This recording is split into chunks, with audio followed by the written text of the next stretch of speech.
आखिर ये क्या है वेबसाइट पे आप देख सकते हैं जितने भी छात्र हैं कि यहाँ पर इम्पोर्टेंट नोटिस में दोस्तों यहाँ पर रेलवे ने पहले से डाल कर रखा है। यहाँ पर the one exemption granted by the Indian railway employment notice number this and this.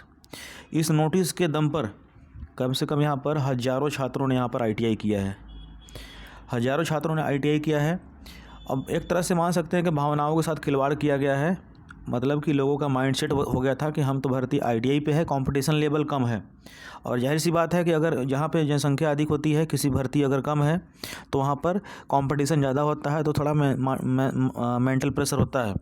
लेकिन यहाँ पर जब पहले से ही ये निकाल दिया नोटिस, रेलवे ने साफ साफ कह दिया है, तो इससे क्या हुआ था कि छात्रों के दिमाग में एक माइंडसेट बन गया था, उसी हिसाब से पढ़ाई कर रहे थे। ऐसा नहीं कम पढ़ाई कर रहे थे, लेकिन क्या हुआ कि जिस तरह से यहाँ पर भावनाओं के साथ खेला गया है, इसका जो है हर 100% यहाँ पर बनता है कि एक कोर्ट केस हो और रेलवे के ऊपर हो कि आखिर ऐसा इन्होंने क्यों किया। और दूसरी चीज़, जब इनको ये नोटिस में बदलाव करना था तो ये पहले ही करेक्शन क्यों नहीं किया 6 साल भर पहले, 2 साल पहले, कि नहीं ऐसा होगा वैसा होगा। उनको डर तो 10th पास वालों से है, क्योंकि इन लोगों ने प्रोटेस्ट किया था, रेलवे प्लेटफॉर्म उखाड़ा था, तोड़ फोड़ किया था। ITI वालों ने कोई तोड़ फोड़ तो किया नहीं है, तो ITI वालों को क्यों बेवकूफ़ बनाया। तो एक बहुत ही बड़ी यहाँ पर समझिए कि ब्लैक डे है ITI छात्रों के लिए। आप देख सकते हैं यहाँ पर कि रेलवे जॉब लेवल 1 के लिए यहाँ पर क्वालिफिकेशन पहले से डिसाइडेड था।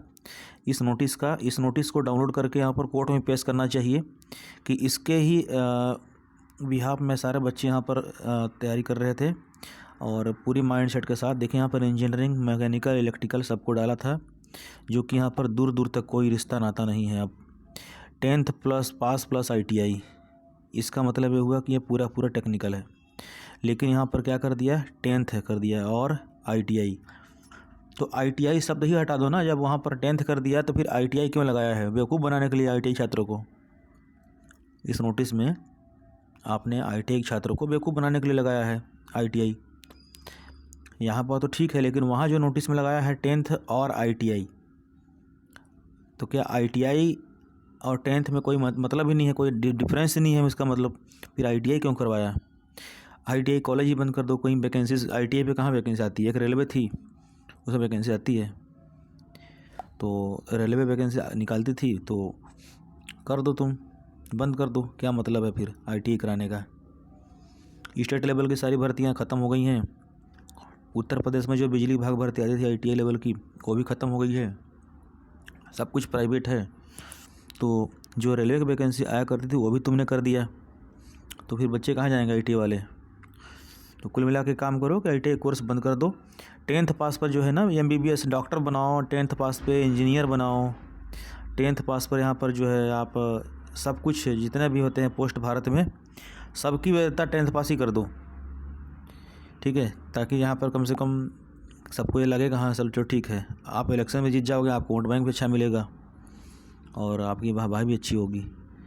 अच्छा है, ITI वालों का शोषण करके आपने बहुत अच्छा किया। मैं तो कहता हूँ इस पे कम से कम 2-3 कोर्ट केस डालना चाहिए, और ये कोर्ट केस डालने के बाद 100% जीत हमारी होगी, ITI छात्रों के फेवर में जाएगा।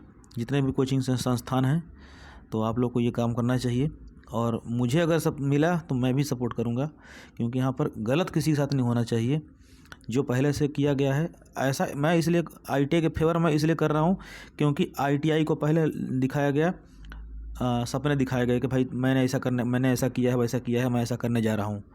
तो आपने पहले से सपने क्यों दिखाए, आपने सपने दिखाए, उसी हिसाब से इनको मोटिवेशन मिला, और मोटिवेशन मिलने के बाद जब बारी आई बेनिफिट लेने की तो आप पीछे हट गए। तो एक तरह से भावनाओं के साथ खिलवाड़ है ना ये। तो ये गलत इसलिए है क्योंकि आपने पहले बोला, वादा किया, वादा करके आप मुकर गए। आपने पहले ही मना कर दिया होता तो आज मैं कोई कुछ नहीं बोलता, कोई किसी के बारे में नहीं बोलता ITI लाओ या फिर मत लाओ। तो ये गलत है, इसलिए मैं ITI की सपोर्ट कर रहा हूँ। बाकी मुझे यहाँ पर किसी से कोई दुश्मनी नहीं है।